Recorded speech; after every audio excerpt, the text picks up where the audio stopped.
The format of this talk is going to be, I would like to tell you a little bit about World Heritage sites in general, what they are, how they work. I'd like to tell you a bit about the Slate Landscape World Heritage Site, how it came to develop and where it is and what it is. And then I'd like to run through each, because it's a huge landscape, there's 6 component parts. I want to run through each of the areas in turn and explain some of the issues we've had to deal with and talk you through some of the challenges that present themselves in terms of management and conservation. So just to outline what this talk is not about, it is not going to be a history of the Welsh slate industry, and it's not going to be explicitly about the archaeology of the slate industry. That's a talk that Dr. David can present to you, and if you want to know more about that, his excellent Welsh slate book is available through the links on the screen.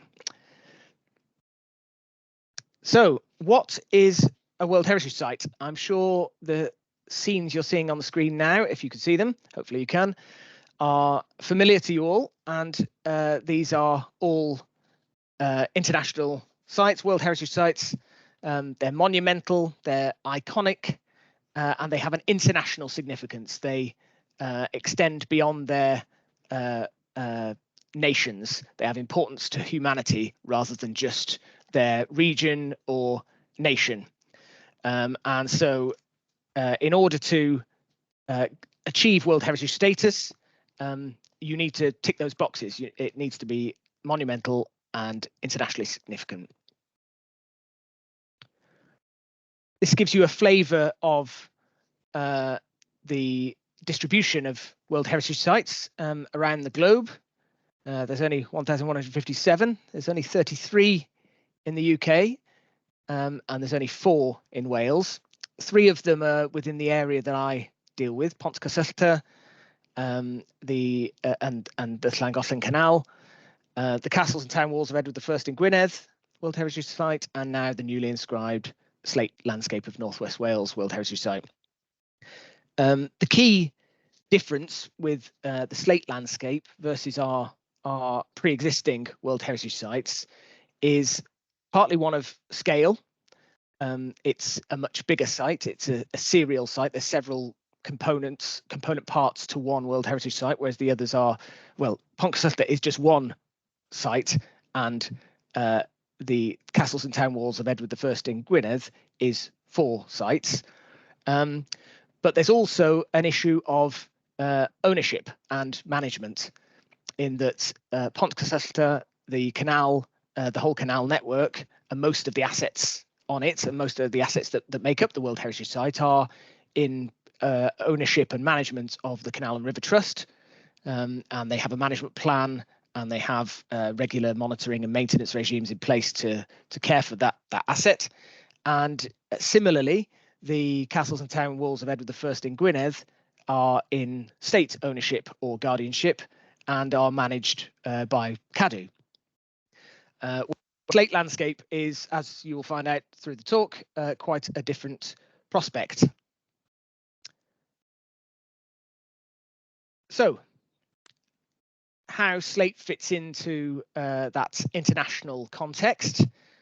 During the 19th century, certainly the latter part of the 19th century, there's economic development across the Western world, but also in the New World, in America and Australia in particular, and massive expansion in those New World cities, New York, Sydney, Melbourne, and a lot of those buildings have slate roofs, and a large proportion of that slate is coming from North Wales. Welsh slate still sits on the roofs of these iconic structures around the world.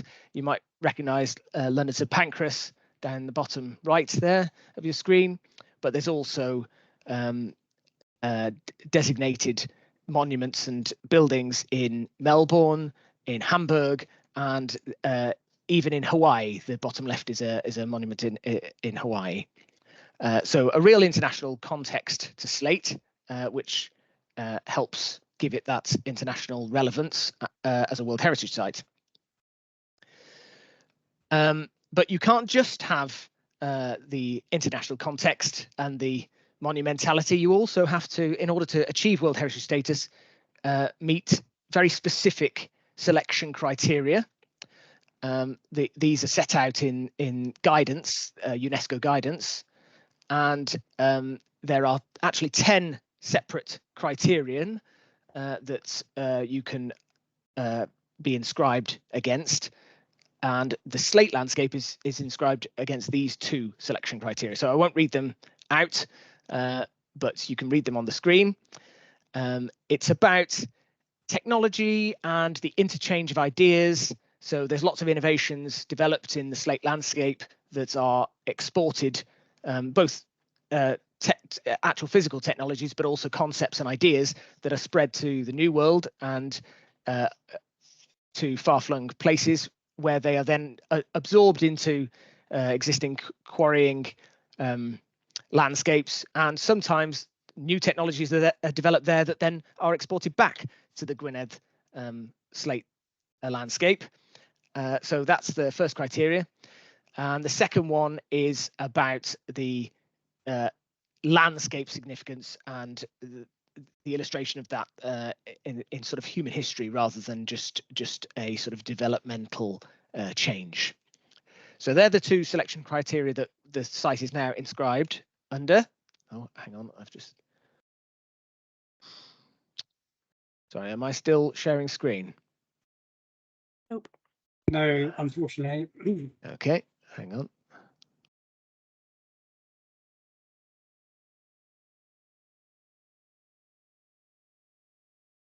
Apologies.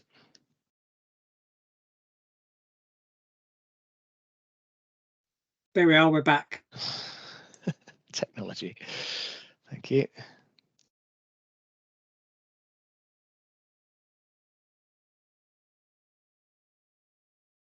Okay.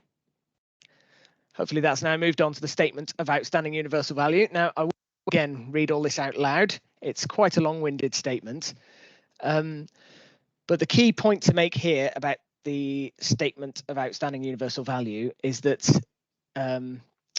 the quarrying areas that are selected to be part of the World Heritage Site, they are some of the best of the best. You know, they are some of our finest slate landscapes, with some of the most monumental structures and some of the most innovative evidence of the most innovative technologies.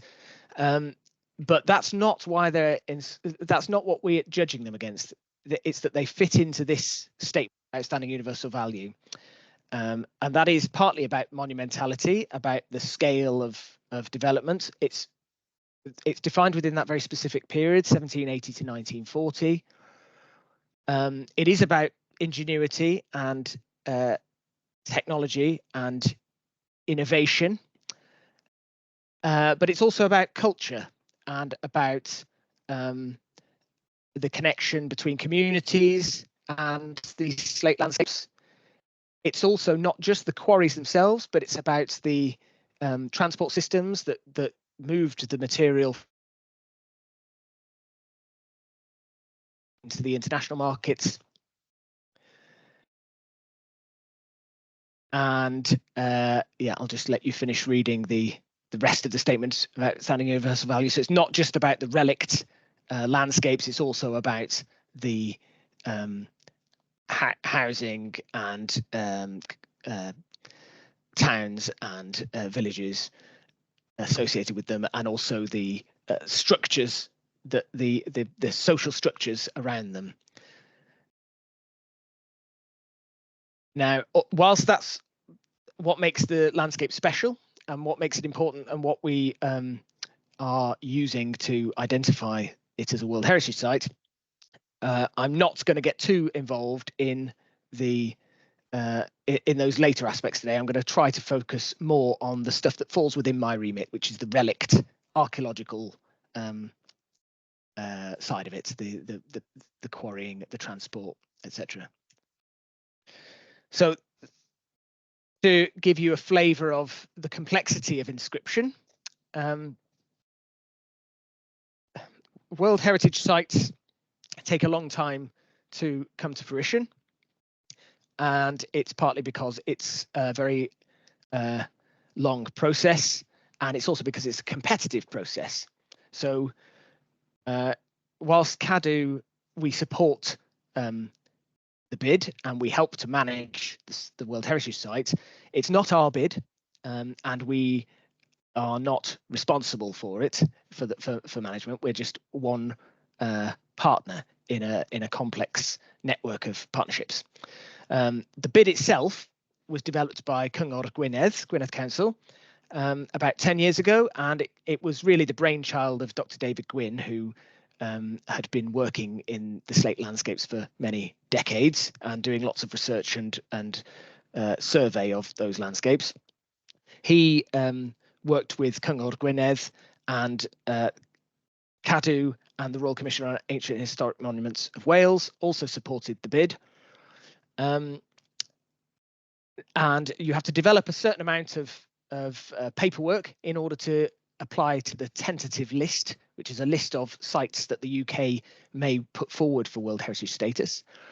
That list has various sites on it, and as I say, it's competitive, so the UK is only allowed to put forward one nomination per year, and the UK is advised by DCMS, the Department for Culture, Media and Sport, and Historic England. It's not a devolved matter. They get advice from ICOMOS UK, who help to inform the nomination process and help to bottom out whether the evidence is there to get a successful inscription, because we're restricted in the UK as to how many sites we can apply for in any given period. We want to be absolutely certain that they're going to be inscribed when they do go forward for nomination. And then they go to the UNESCO panel, and UNESCO inscribes the site.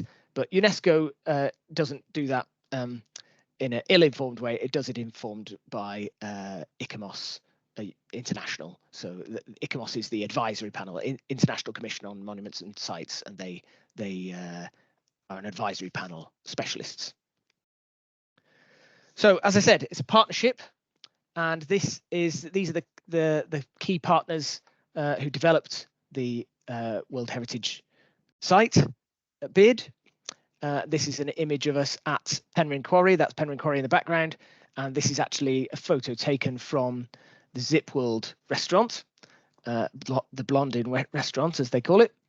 And Zip World colleagues are there. They're part of the partnership, along with numerous other big landowners, and also the key partners, who include Cyngor Gwynedd, Eryri National Park, the National Trust, Bangor University, the Amgueddfa Cymru National Slate Museum, Cadw, the Royal Commission on Ancient Historic Monuments of Wales, and then there's other partners there, key partners, political partners, and Dr. David Gwynn in the middle, and Dr. Sian Rees on the right-hand side, who is ICOMOS UK.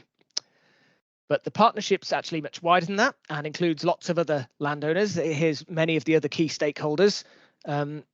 This is on inscription day when we actually got the designation in July 2021, just at the tail end of the lockdowns and what have you associated with the COVID pandemic, hence why the photos outside, and we're all keeping our distance. And this includes various other partners, so lots of other big landowners and big operators, including the Festiniog Railway and the Talyllyn Railway. But the key thing to keep in mind is that because of the scale of this World Heritage Site, it's not just these formal members of the partnership who work to maintain the outstanding universal value and to manage and conserve the World Heritage Site. It's much, much broader. It includes the communities, it includes householders, private landowners, upland sheep farmers, graziers, all sorts of people, and hopefully some of that will come out during this presentation. So, as I mentioned, Cadw's role is to support Cyngor Gwynedd and the wider partnership, and that support is mainly advisory in the development of planning policies and planning guidance and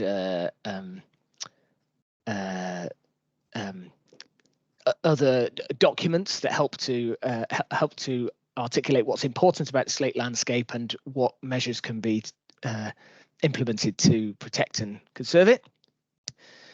Cadw's role is also to afford statutory protection to the monuments and buildings that are important within it. Excuse me. As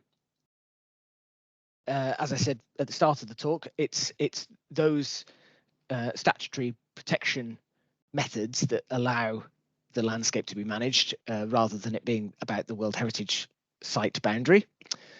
In relation to the relict remains, we have a programme of active monitoring and management. So we have a monitoring regime through our Field Monument Warden team, whereby they visit all designated sites and record any management issues or areas of concern, and then engage with landowners to develop management plans to help address any issues about conservation or any negative impacts on sites. Sounds straightforward, but is actually much more complex than I've just made it sound. We also provide advice to owners and decision makers to manage assets and to sustain outstanding universal value. And we don't just deal with scheduled monument consents, we also issue grants directly, as well as supporting other initiatives, grant aid initiatives, which I'll come on to shortly. So where are the component parts? So for anyone who doesn't know the Slate landscape, this should be a bit of a jaunt through the 6 component parts. These are sort of landscape-wide images on your screen, and each of the component parts reflects a different aspect of outstanding universal value. And I'll come on to them in turn. So we start at the top left, that's Penrhyn Quarry, Bethesda and the Ogwen Valley. In the middle, it's the Norwich Quarry. The top right is the Nantlla Valley, Dyffryn Nantlla. Bottom left is actually Prince of Wales Quarry, but there's 2 quarries there. I'll come on to that. The middle at the bottom is Blaenau Ffestiniog and the quarries around it. And bottom right is Bryn Eglwys Quarry, which is down at Abergynolwyn near Tywyn. So how those areas are distributed is north to south. So you can see they're numbered. The order I just went through them in is the order they're numbered in. So 1 to 6. And the important reason for putting this map on is to show the other aspect of management. So there's the sort of micro management of sites and monuments and buildings on a small scale that's dealt with through listing and scheduling and conservation area consent and those sorts of things, and the planning process. And then there's also the sort of macro, the landscape scale protections that we have in order to help manage the World Heritage Site areas. And there's 2 key elements to this. One is the Eryri National Park, which is the hashed area marked on this map. And the other is the Register of Landscapes of Outstanding Historic Significance, which are the blue shaded areas. The red areas are the World Heritage Site. And as you can see, there's quite a lot of overlap. Everything is either within the national park or within a landscape area of outstanding historic significance, or both. And that's how it's protected at a landscape scale. And the other measures I will come on to as we talk through each of the component parts.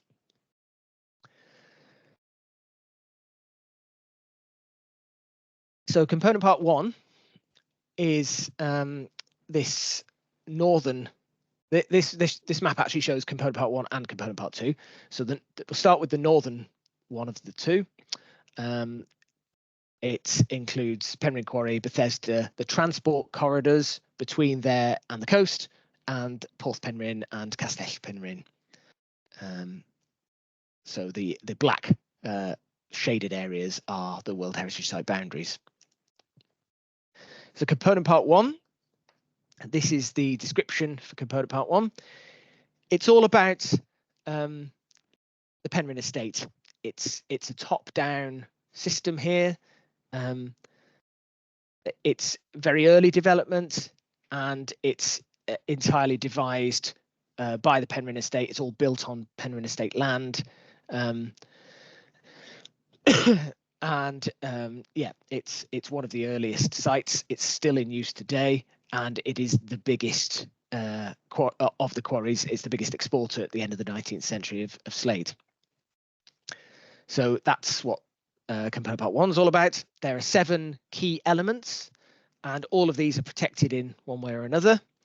And I will run through some of these. I won't continue too much about the Mynydd Llandegai settlement and Bethesda village, or Castell Penrhyn and the park, but I'll talk about the others, but I might touch on them.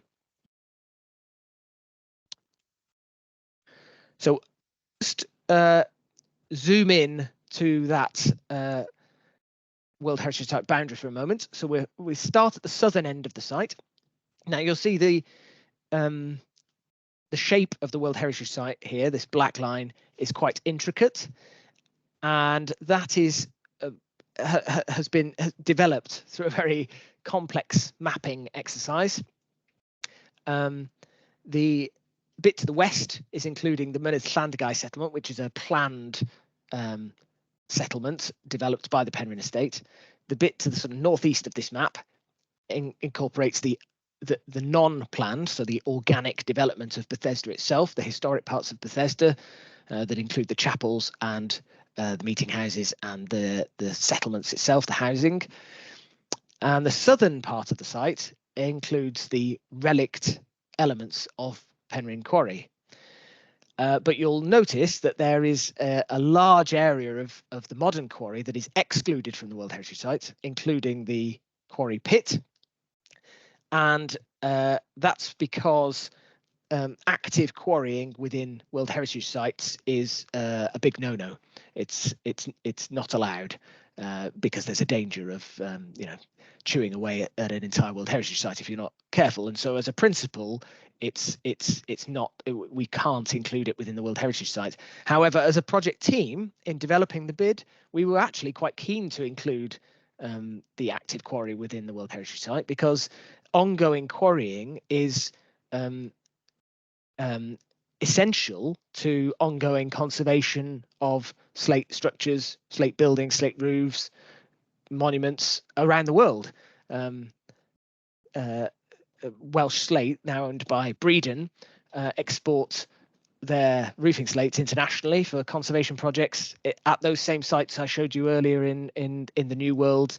Lots of buildings, historic buildings, listed buildings in Germany are roofed with Penrhyn slate.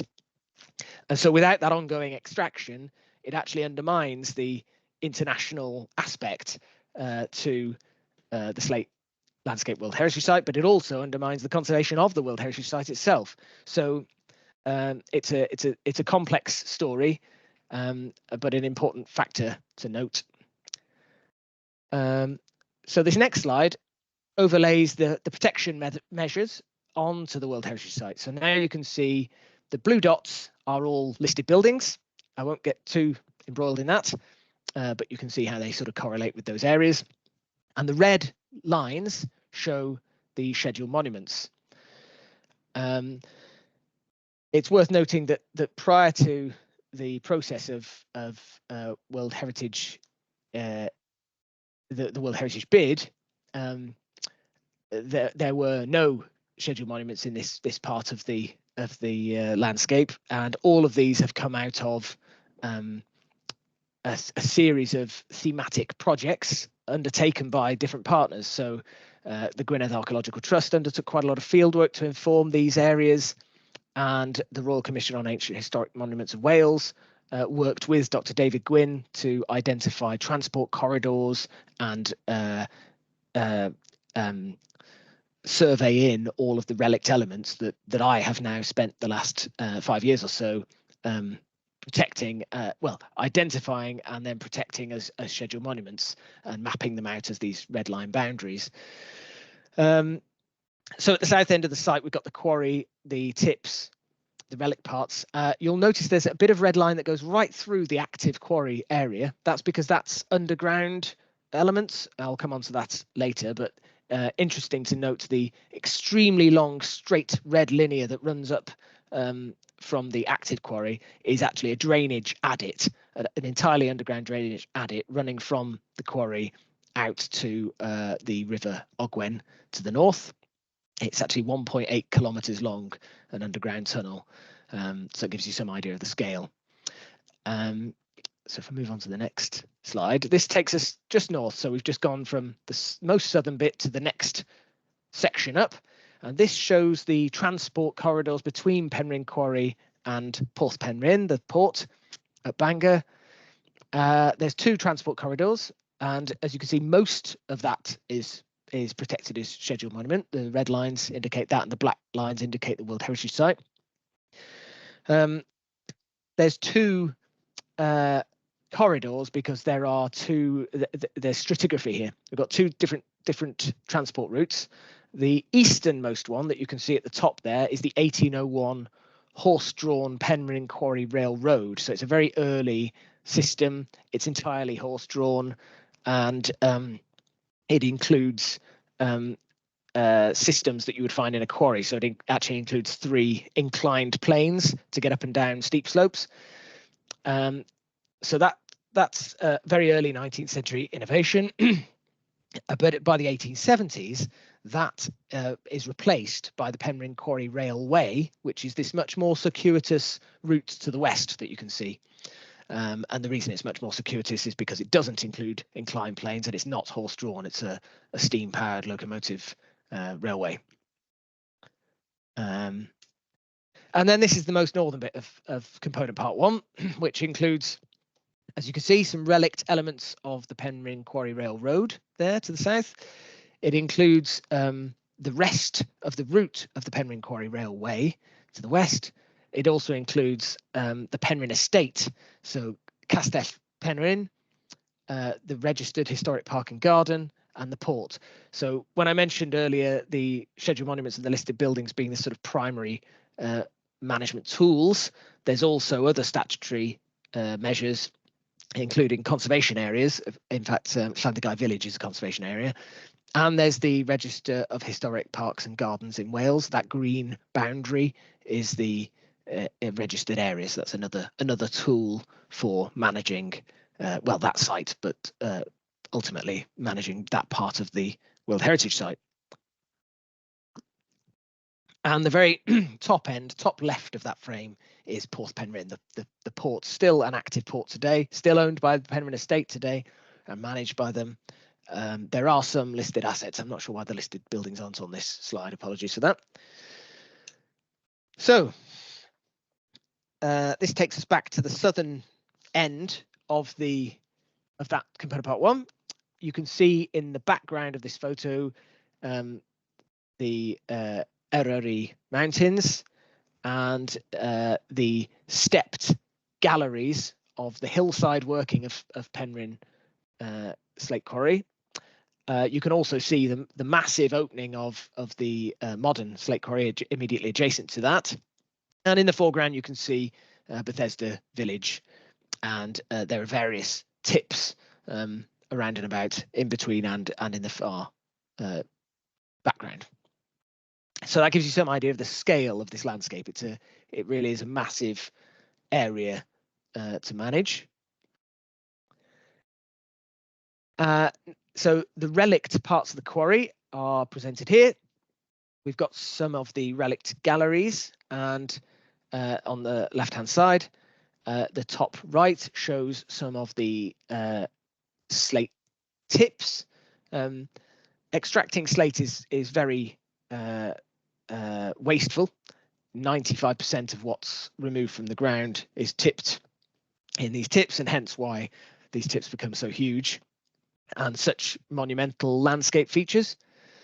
And the bottom picture shows the small relict areas of quarry, the levels, and a couple of the inclines and some of the working areas, processing areas of the quarry. Now, in general, from a sort of conservation and management point of view, these are fairly stable static elements. The main threat that we find in this landscape is tree growth. There's lots of self-seeded saplings and trees and silver birch particularly around the site.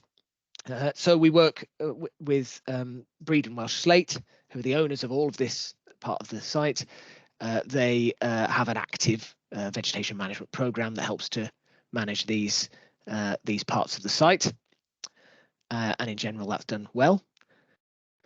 When I first started on the World Heritage Site project for the Slate landscape, I was fearful that many of these underground elements would be really problematic. I was envisaging crumbling structures and rock falls and rusting metalwork. But in actual fact, the underground environment, the below ground environment, is very stable.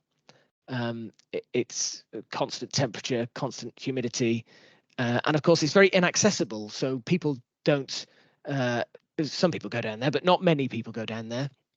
And it's not very easy for people to take souvenirs or steal things or remove metal objects for scrap or anything like that. So it means that the below ground elements are actually relatively straightforward to manage, but also they're some of the best preserved elements, particularly in terms of machinery. This is a pumping engine on the left, and also there's rails, points, brakes, wagons, etc.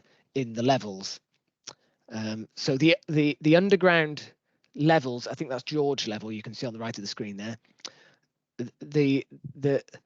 The reason they have underground levels at Penryn is essentially because although it's a hillside working, as over the 200 years of quarrying has expanded there, the hillside working has chased the slate seam down and down and down until it's effectively almost become a pit working.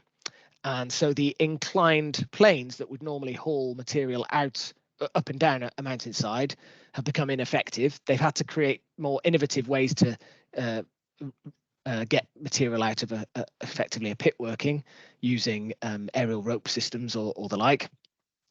And eventually it's got so deep that they've created these underground levels, like you can see on the right here.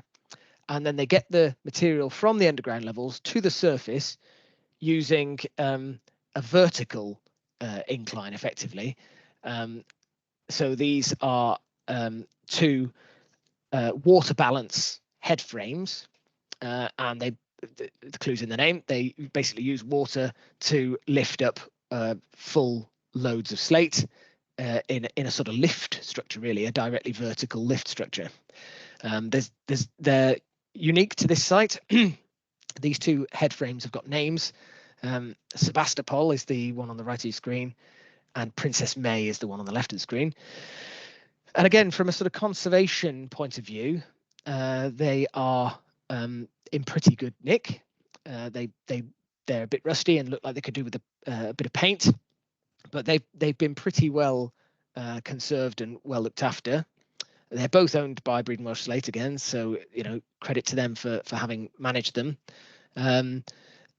There is a piece of work we're hoping to commission this year to investigate the sort of mechanical structures, including these, but including lots of other mechanical structures around the site, because whilst on the face of it they look fairly well preserved, obviously they're more complex machines, and there might be other elements that we can't readily identify where there are more technical conservation needs that need to be investigated.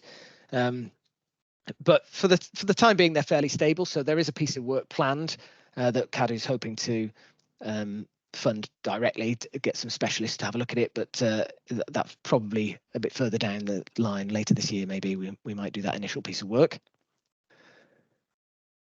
Some of the other assets on the site are less stable and less well conserved. So this is the Penryn Quarry Hospital.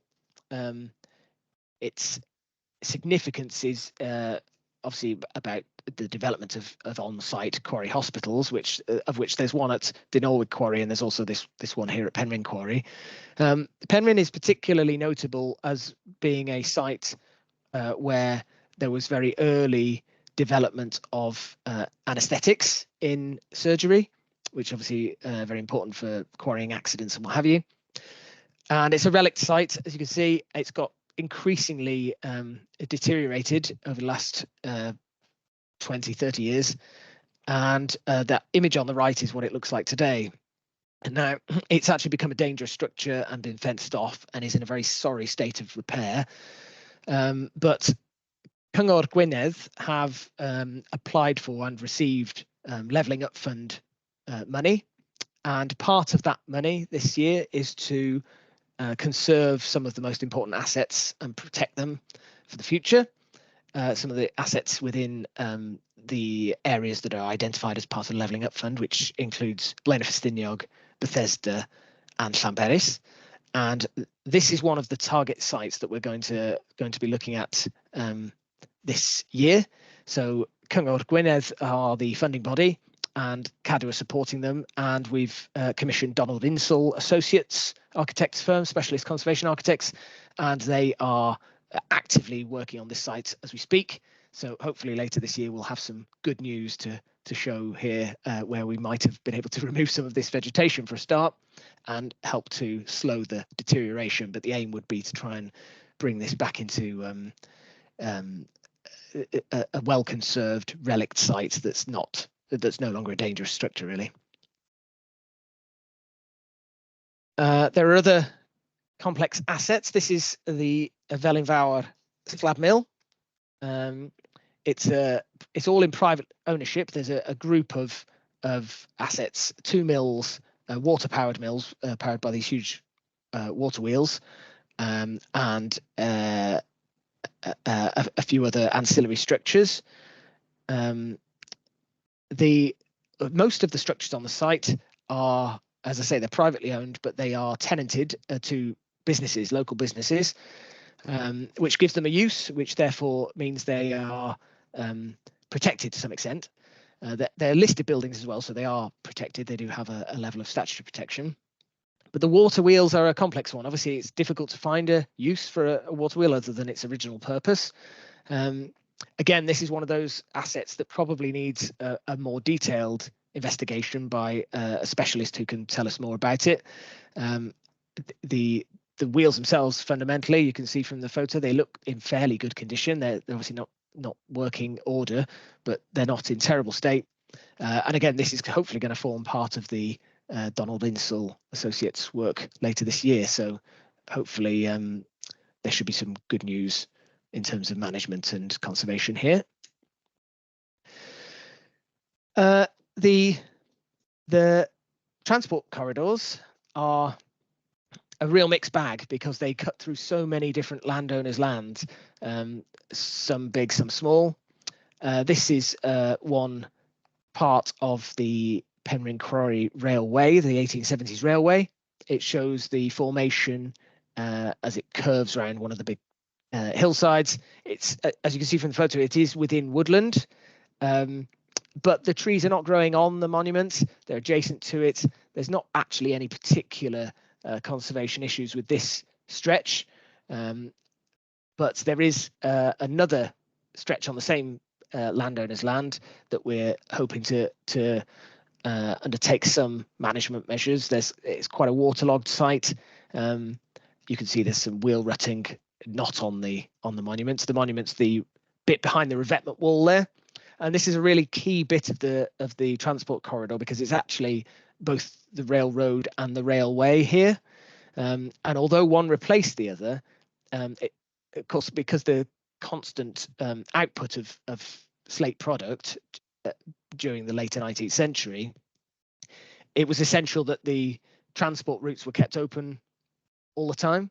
So that's why I say the 1870s, because for several years there's a development of the new railway but ongoing use of the railroad, and this is one of those areas where there's good archaeological evidence to show that transition from horse-drawn railroad to locomotive-powered railway. So it's a really important element, and we're very fortunate that the landowner is very sympathetic and keen to help, and is also grazing sheep here, which obviously helps keep vegetation growth down, and is an active land manager, so can be assisted to keep ongoing maintenance in the future. Other parts of the railway, this is just in somebody's garden, and although it's very waterlogged, you can see the sleepers still in situ. It's actually a really nicely preserved railway cutting here, a bit overgrown, but probably no management issues at all. So sometimes being in woodland is problematic, and other times less so.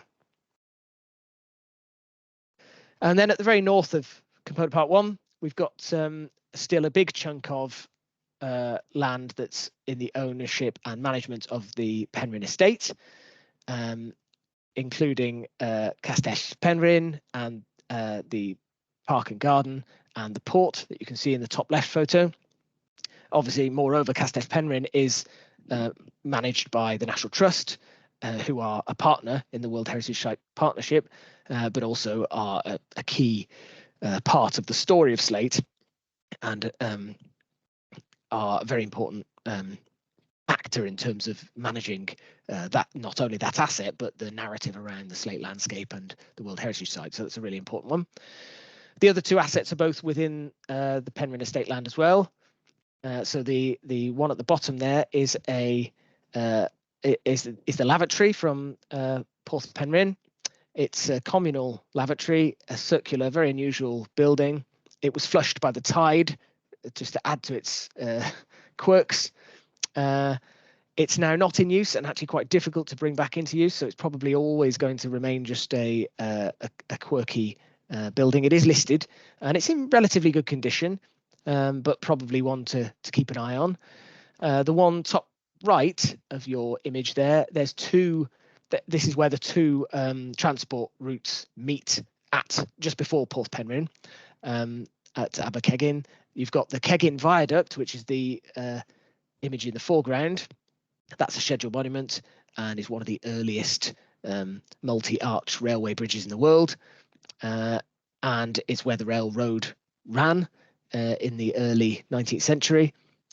Owned by Penrhyn Estate, managed by Cyngor Gwynedd. Their footpaths team applied for ancient monument grant a few years ago, and we've done quite a lot of work there to conserve it. The bridge in the background behind that is part of the railway, and that's in use as part of the Lornlas Ogwen cycle track. So that's still in good management and in good use, and it also provides that public access element to this area. So I'll move on. I'll try to pick up the pace. I realise I'm probably not going very quickly. Component part 2 is De Nordwig, which is the southern of these two black areas marked out here on your screen. I'll leap into it. So as at Penrhyn Quarry, it's a galleried hillside working. Some massive slate tips surround it, some really important features within it,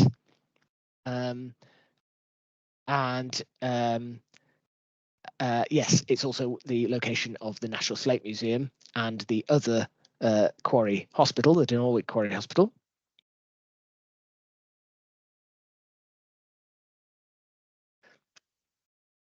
It includes 10 specified elements, which are specified within the dossier, the document that's submitted with a World Heritage Site application. So these are identified within that, and therefore they have specific management arrangements around each one of them. So I'll take you through some of the relict issues here. So this is just to give you a bit of an overview. This is the whole of Dinorwig Quarry. You can see the big inclines and quarry levels and tips. The quarries themselves are a bit tricky to see on this photo, but essentially they're all of those sort of darker patches, the excavations themselves. There's also excavation within the mountain here, and this whole site is owned by First Hydro. It's the location of Dinorwig Power Station, hydroelectric power station. It's a major energy producer, a really important part of the national infrastructure and the national grid. And as a result, most of what you can see on this image is not open to the public. It's inaccessible and is a secure area. Now, whilst that's unfortunate in some ways, because it means that some of these really interesting assets are not readily available for people to appreciate, but in another way, it's actually really beneficial because it's meant that some of the best conserved, best preserved in situ remains are within Dinorwig Quarry, particularly portable things that probably would have been removed. So artifactual remains, wagons, things that might have been taken for scrap if they'd been more accessible. So that image gave you an idea of the sort of scale of what we're dealing with. These are a bit more of the details. So the top right image is the Australia mill, the slab mill, and as you can see, illustrating my point about metal artifactual in situ remains, that you can see all the saw tables running right down the length of the mill. You can see the metal roof structure still in situ and still relatively well preserved. So that's one of the identified elements. Another one of them is the Anglesey Barracks, which is the image at the bottom of the screen, the on-site barracks where incomers from Anglesey were housed during their working week. Again, well conserved. That site is not actually owned by First Hydro. That's actually part of the Parc Padarn Cyngor Gwynedd land holding. So it is accessible and it is on a public footpath. Whereas the Australian mill is not, although people do go there, but it's not. There's no public access there and no footpaths. And here is one of the really nicely preserved on the left of your screen table inclines. You can see the table the table is halfway up the incline still, attached by some ropes to the winding house at the top. And in really good condition. All of the assets here are very relict. Often where there are roofs, there are issues with collapse and ingress. But where structures have got to a point where they are roofless, they tend to reach a point of stability at Dinorwig and therefore are relatively stable and easy to manage. There are lots of other massive assets at Dinorwig. There's several big mills, mostly just at foundation level, but some with lower walls. There are many gwaliau, hundreds of gwaliau, slate splitting shelters, still with all their worked slate around them. There are stackyards, tramways, and inclines. The C4 incline is that incline on the left there. It's a really massive structure, really quite astonishing construction and truly monumental. Feels like World Heritage when you see it. And so we've managed to do some active conservation of some of these sites. The image on the right there shows some slate experts repairing a parapet wall along the side of the C4 incline. And the keen-eyed amongst you will have spotted some slightly incongruous features on the left-hand photo.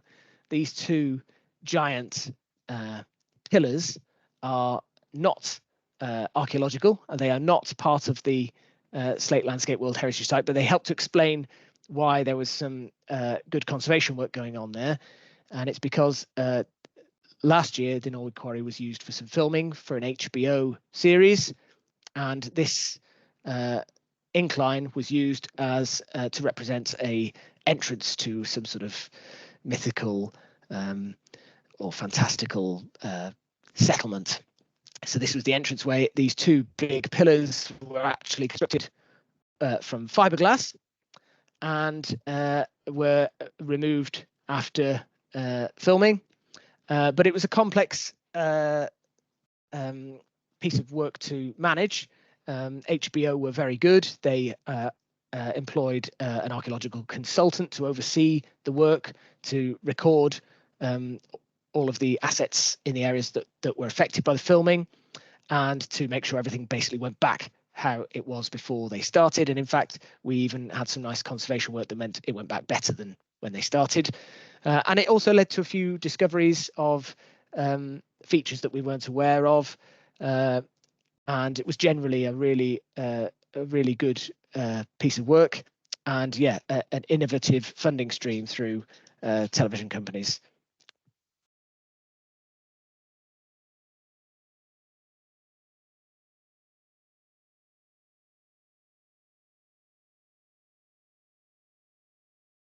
You've muted Ashley. Thank you, Zoe. Can you hear me now? Yeah. Great. So Dyffryn Nantlle is the next component part 3, the Nantlle Valley. You should be able to see it on your screen, the black area. This is a close-up of the Nantlle Valley, showing the key relict elements. You can see there's lots of listed buildings, the blue dots, and there are some pretty massive scheduled areas, scheduled monuments.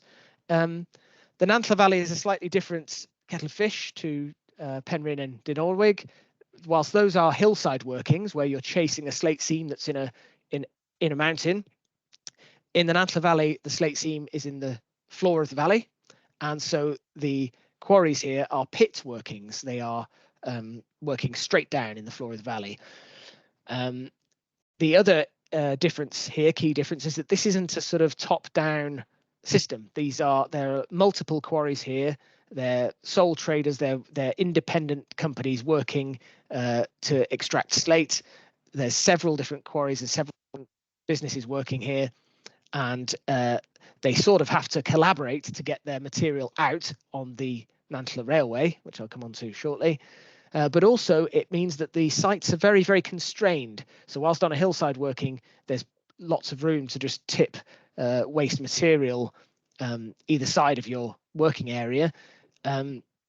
In a valley context and with pit workings, it makes it very tricky not to sort of hem yourself in. If you dig down very deep and you surround your extraction point with tip material, you then can struggle to get your material out of the quarry. So some really interesting innovations here that have been developed because of that issue, and yeah, a very different story to the one being told at Penrhyn and at Dinorwig. So I'll just let you read through the description of component part 3. As I say, not a sort of top-down system, hence the squatters' cottages. There's the Stevenson Engineered Railway, which was a horse-drawn railway throughout its use and only went out of use in the 1960s. And then there's the Cornish steam engine and engine house that I'll come on to shortly. Very, very deep pits, as it says there. So there's 12 specified elements in this area listed there, mostly relict, apart from the village and the settlements.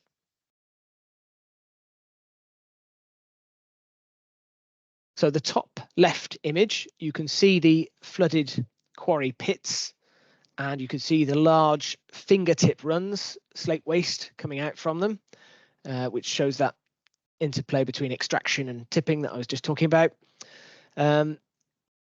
Another point to note is that those scheduled areas I showed you on the previous plan did not include the flooded pit areas, because whilst we've done huge amounts of survey and investigation with various partners over many decades in these slate landscapes, there's been limited formal investigation of any of the flooded areas. So we don't really know what the archaeological potential is in any of those areas, although some of them have had divers go into them and tell us all sorts of details about what can be found or what can't. Some of them are much more sterile than others, obviously. So that's a piece of work to happen in the future. The other thing to note from that aerial photo is that this is very different character in terms of the landscape. It's a very wooded area.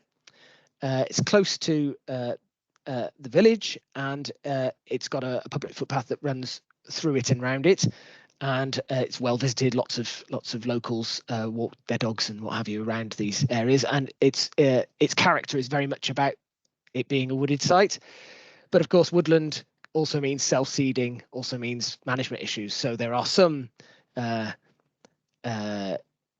issues there at some of these sites, but generally the woodland is part of its character. So the top, the bottom photo shows the Dorothea quarry, and you can see the flooded quarry pit in the foreground. You can see the beam engine house in the middle of the photo, and at the back there you can see one of the huge bastions used to support an aerial ropeway system to haul material out of the pit working. And those huge bastions are known locally as the pyramids. They are absolutely enormous, really truly monumental, and truly kind of they shout World Heritage. And at the top of the photo, this is Penrosedd quarry. It's a quarry that's at the far end, the eastern end of the Nantlla Valley, and it's still retains one of its upstanding blondins, the aerial ropeways, and is unique because of it. It's this site, whilst the rest of Dorothea Quarry is privately owned, this site is separately owned. Penrosedd is actually owned by Welsh Slate, Breedon Welsh Slate, so we work with them. They've got a conservation management plan to manage these assets, but the upstanding blondin is a particularly tricky one in terms of management, and particularly in terms of trying to work out how to make sure it stays up in the long run. Something that needs a bit more work there.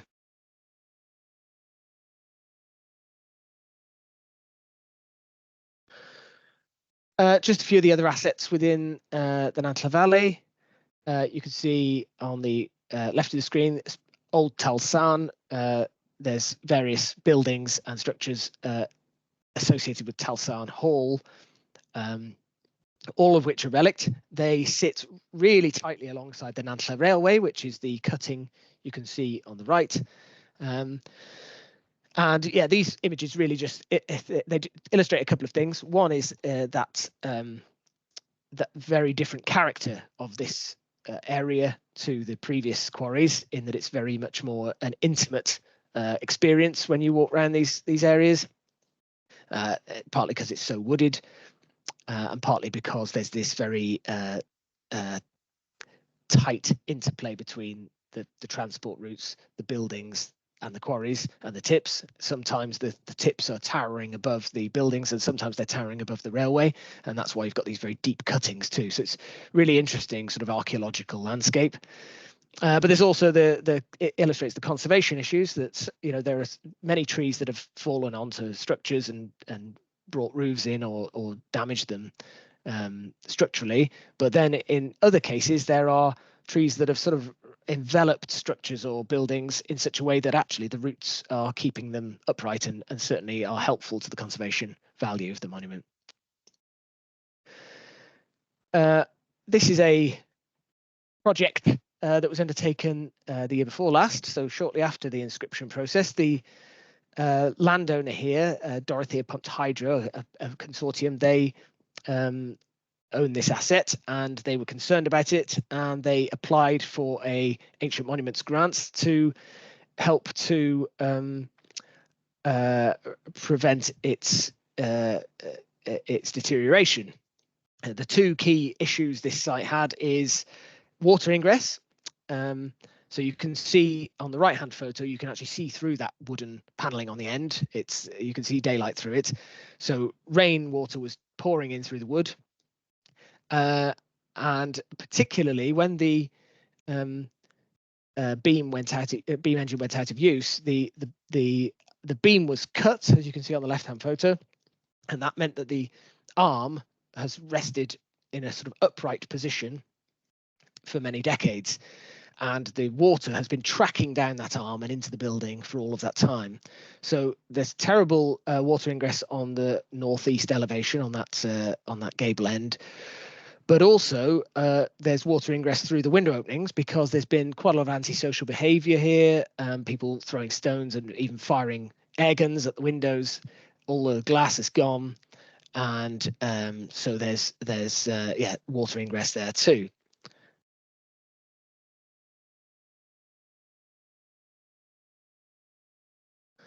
So the landowner was supported through a Cadw grant, but obviously they paid for some of this work themselves. It was match funding, so very generous contribution on their part, and good support from private enterprise. They helped to fund this piece of work. It employed a local rope access firm, High Life. They're based in Llanberis, so part of the Slate landscape themselves. A local firm who came and attached this corrugated steel sheeting to the timber end, and also developed a really nice piece of leadwork flashing that went around the beam and deflected the rainwater away from that elevation. We also put some stock board within the window openings to ensure that no rainwater could get in, but also to allow airflow. So it's a kind of sliding sash type setup. So these are just temporary works, but really timely temporary works to try and prevent further deterioration of this building, because the roof is in really good condition, and the mechanisms, the internal engineering is all in really good condition. So it's a shame to let it degrade further, and this should arrest that. So it's safe, but it also will allow future conservation programs to be developed, because within a couple of years or so it should have dried out enough for us to assess, for example, whether the internal timbers are just wet or whether they're actually rotten and need replacing or repairing. So yeah, really important piece of work initiated by a private landowner.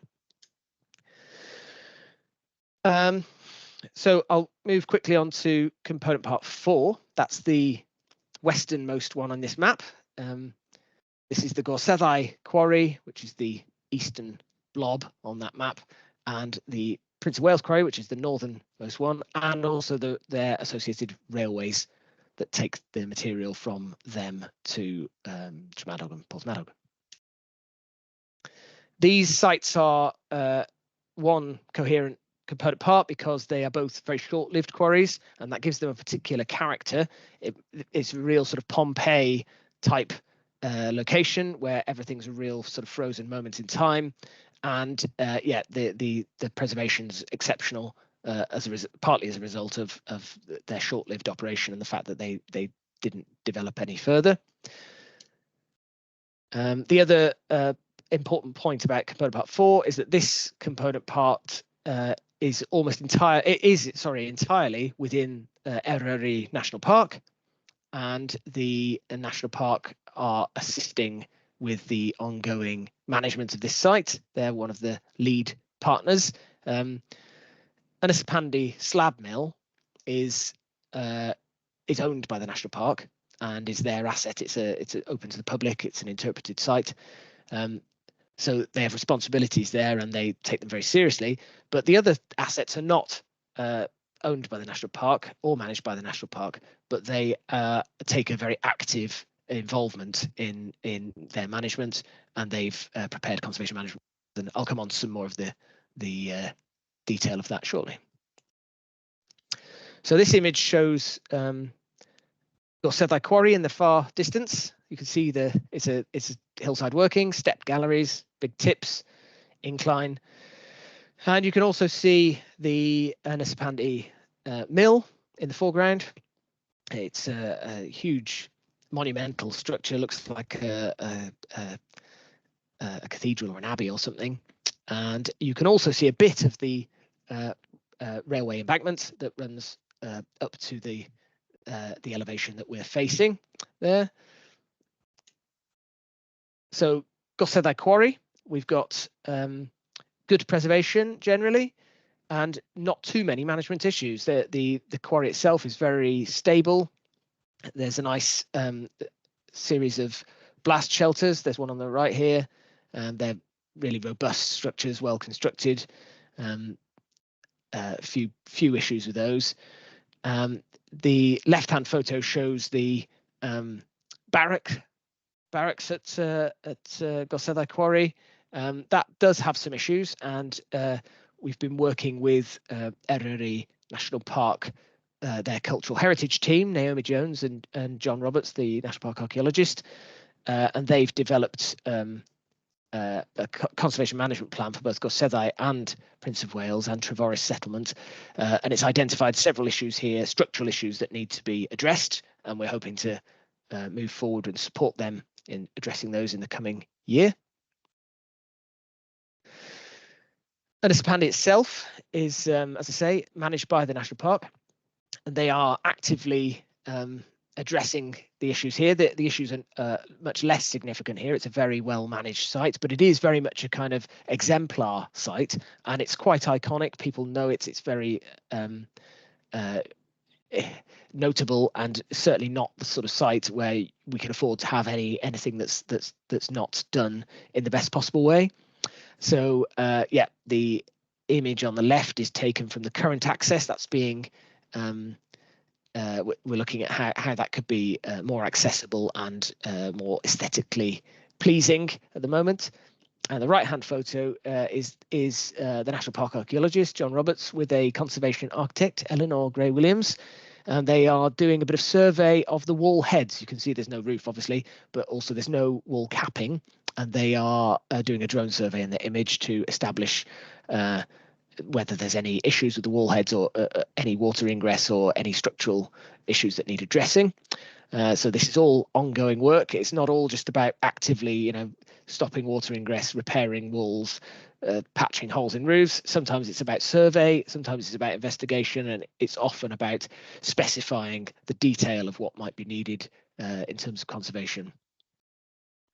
This is the Prince of Wales Quarry. You can see the big incline down the middle there, the levels to the right and the tips to the left. The incline runs right down the middle. This is in private ownership, entirely private ownership, and is owned by a sheep farmer. And this whole site is grazed, so it's generally well managed. There's a few self-seeded trees that have blown in. You can see on the tips there, they've blown in from the other side of the mountain. There's a bit of forestry the other side of the mountain. Generally, the only issue here is about bracken. It's quite invasive, but it's more a problem in terms of access, because it goes right across some of the most accessible footpaths through the site. So again, this is an issue that's been flagged in the conservation management plan by the National Park, and we'll be investigating ways to deal with that in the future to manage it. At the bottom of the Prince of Wales Quarry is this slab mill. So the mill is on the right of the photo there, and you can see those stone pillars are launder pillars that run from the right to the photo to the left of the photo. Those launder pillars would have supported a wooden trough, an aqueduct that brought water from a custom-built reservoir just around the corner, just off the photo to the left, and powered a water wheel that's at the far gable end that you can see at the end of the mill there. And that's really the only serious conservation issue here. There's some structural defects in the water wheel pit and in that gable end that are again flagged in the National Park management plan, and we're actively working to support them to come up with an engineering solution for that. You can also see the earthwork sweeping off into the distance there, the railway that runs from Prince of Wales down through the valley and joins up with the Gorseddau Railway at Ynys Pandy Mill.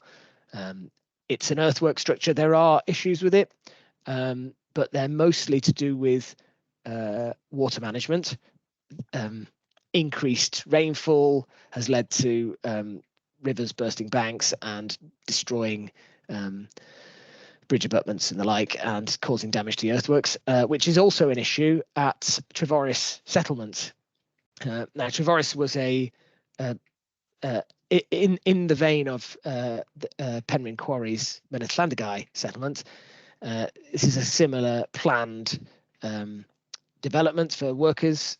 There's 18 pairs of houses set out along these planned roads with a manager's house and a water management system that runs through the site. It's a really spectacular site, as I say, very sort of Pompeii-like in its preservation and a sort of moment in time. The buildings are relict. They are, some of them are low walls. Some of them are much better built, but some of them are only low walls. But the real longer term issues here are about water management. You can see on house 2 that I've zoomed in on the top right hand photo, the water course is now running right through the middle of one of the buildings, and that is obviously not sustainable, particularly with increased waterfall due to climate change. It could lead to significant erosion, well, certainly increased erosion there. So some issues here. Again, these have been flagged in the conservation management plan, and the first step that we've assisted with was to we funded Gwynedd Archaeological Trust to undertake this photogrammetric survey and drone survey of the site, really so we could get a handle on all of the conservation issues, but also so we had a good record of the site prior to doing any work. And again, this is another one of the elements that will be picked up in the Eryri National Park programme of conservation going forwards. So component part 5 is the long linear black line you can now see on the screen. It includes Porthmadog Harbour, and critically it includes the Festiniog Railway and elements on the Dwyrid estuary, and also the Plas Tan y Bwlch park and garden and house. I won't go too much into Festiniog Railway and Plas Tan y Bwlch. As with previous component parts, I'll try to focus mostly on the relict elements. That just gives you an overview of what's significant about component part 5. I'll just give you a moment to read that.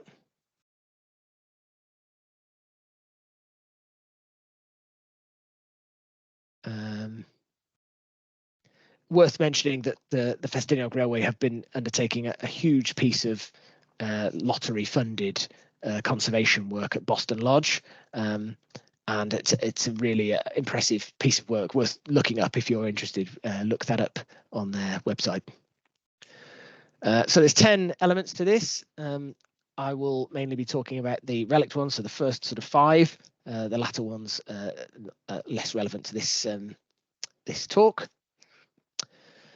So the left-hand image shows Bled of Festiniog, the city of Slate, and the quarries that surround it, the relict quarries that surround it. A quick image of the Festiniog Railway on the right, and then there are actually some relict elements to the Festiniog Railway. This is a really rather nice embankment that's just adjacent to Tan y Grisiau Reservoir. The Festiniog Railway was diverted when the Ddiall Loop was constructed, and these relict elements went out of use then, but those are now protected as scheduled monuments, and they are part of the World Heritage Site along with the active Festiniog Railway.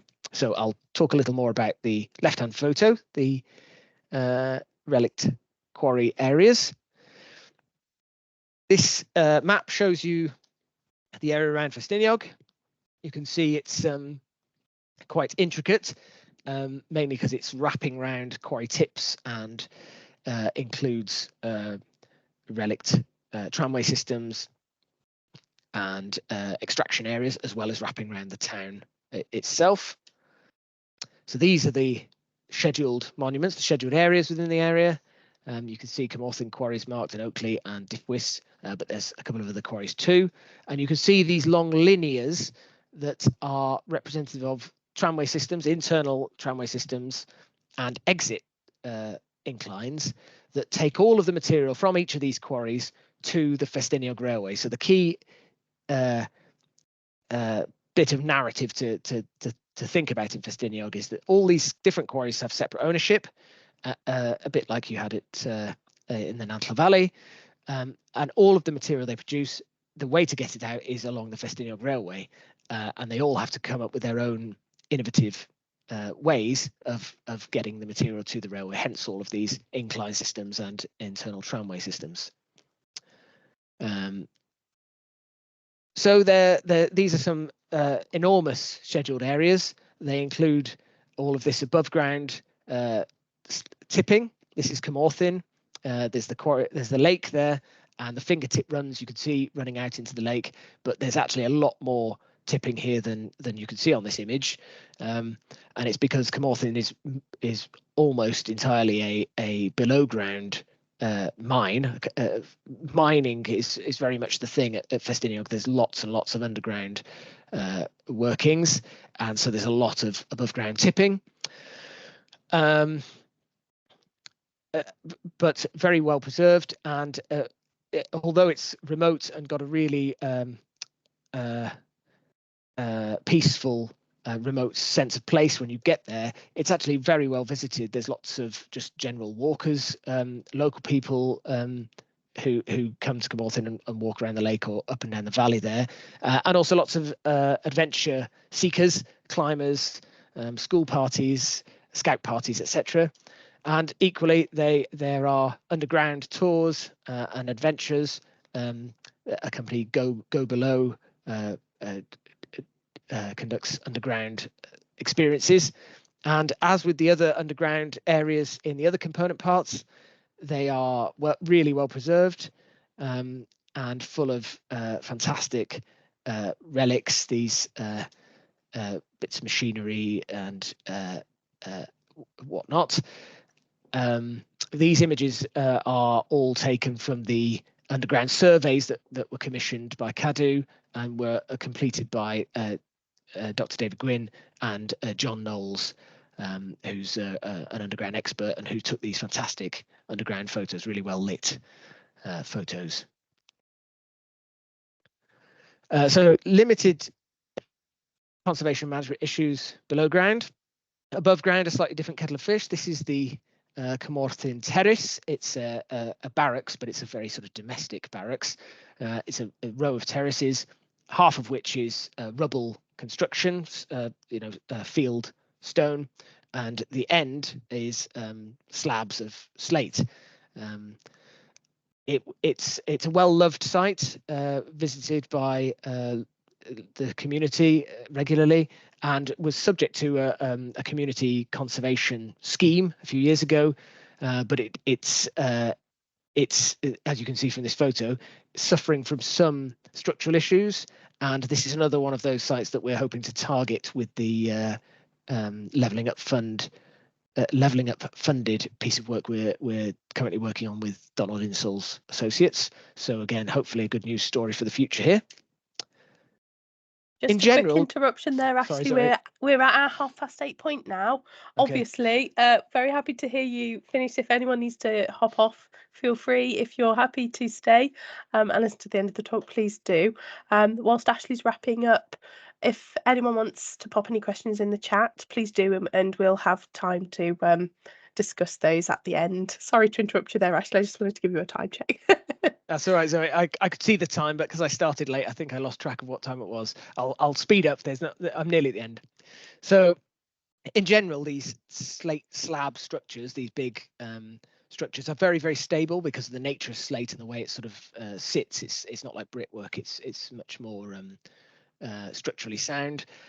This is the view from the top of Diffwys Quarry, looking out over the floor 6 steam-powered slab mill. You can see the slab mill here with the big gable ends, the chimney from the steam engine room in the middle there to the right, and the machine base is all inside. A manager's office just off to the right of the screen here. Really well preserved, a fantastic relic site, but some structural issues starting to show, some cracks in some lintels, some listing in some of the gables. Again, we're hoping to look at this in the coming months. We're commissioning Gwynedd Archaeological Trust to undertake some archaeological recording here, and then we're hoping to do some conservation work in the longer term, again with the Levelling Up Fund project. Minor Ferren Mill, so not far from Diffwys, just over the way. Same landowner here. This is J.W. Graves, the landowner, a historic quarrying family who still own the site and are they're still quarrying at Minor Ferren. The mill here is a fantastic structure. You can see it's a double pile structure, huge, enormous slate roof, and therein lies some of the problems. One is that it's tricky to find a use for such a huge building, and the other is that the roof is enormous and difficult to maintain.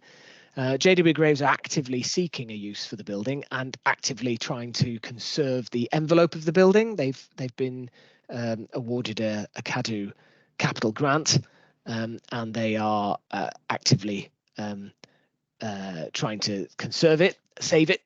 But you can see from this image there are some holes in the roof, some slates missing on the pile to the rear, and also there are window openings that are where there are no windows. And this is quite a sad tale, quite a recent issue. It's mostly to do with theft, people stealing window lead and other metal bits and bobs from the site, which has just led to rapid deterioration. Even stealing slates from the site just led to rapid deterioration. And as you can see from this site, danger of death, it says on the sign.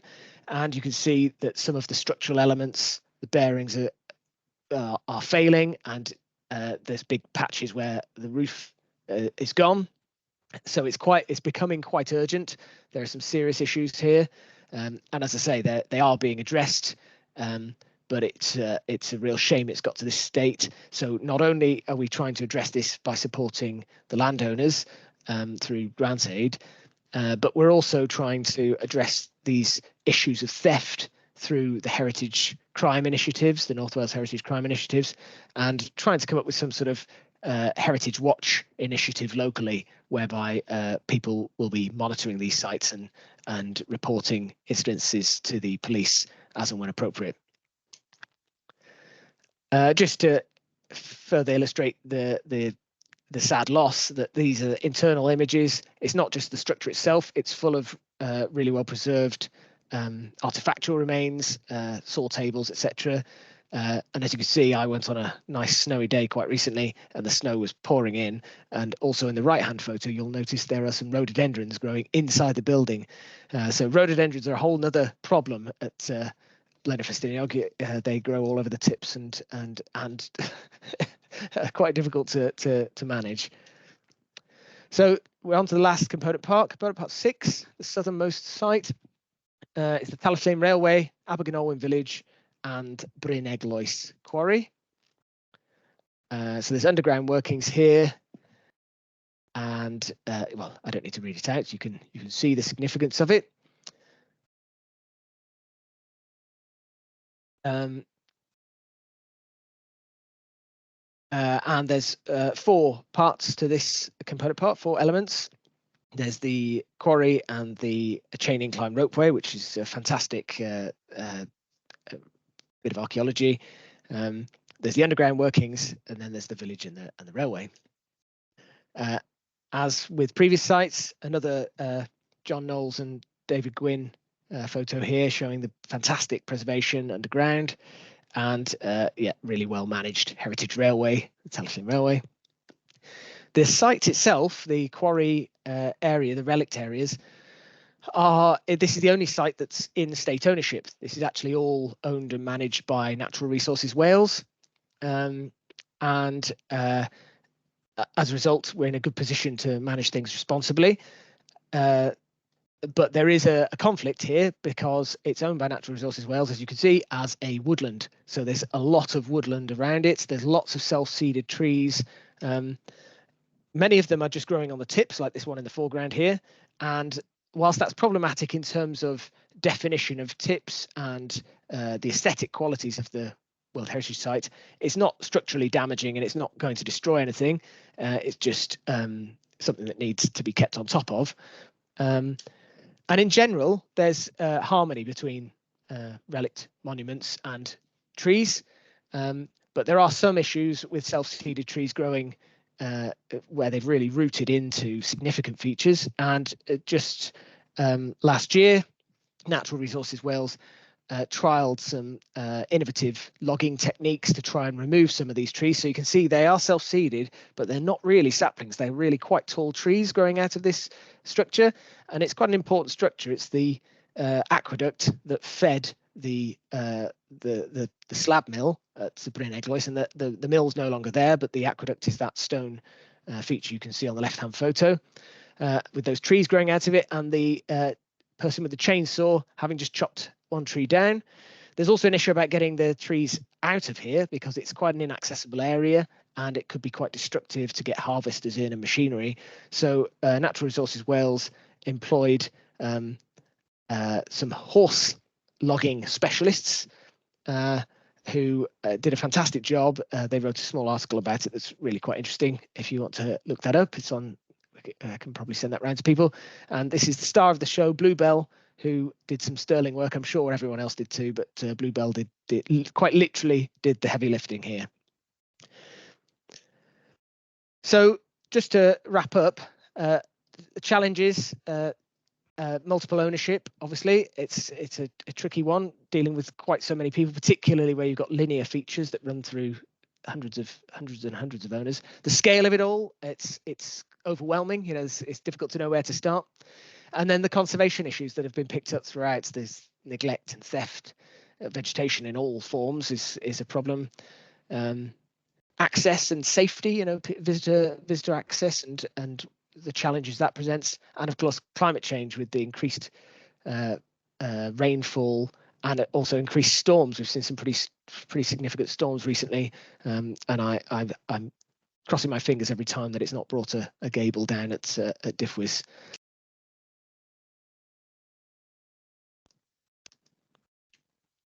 And our response to that is through partnership working. As I said before, partnership working is a sort of a phrase people use nowadays all the time, but here it couldn't be truer. It's essential to work in partnership when you've got so many different players involved in management of a landscape of this scale. The designations, the tools that we need to try and manage these sites, the monitoring, the ongoing keeping an eye on things. You know, they are active sites, they're active landscapes, they change regularly, and we need to be smart about that and be keeping an eye on it and reporting back on it through management plans so that we can make informed decisions with all the different players and partners. That's really important too, documenting our decision making. And of course, wrapping all that up is good communication between all these partners. Otherwise, it's impossible to get any progress. I think that's my last slide. So if there's any questions, I'm happy to take them. I'll stop sharing my screen, shall I say?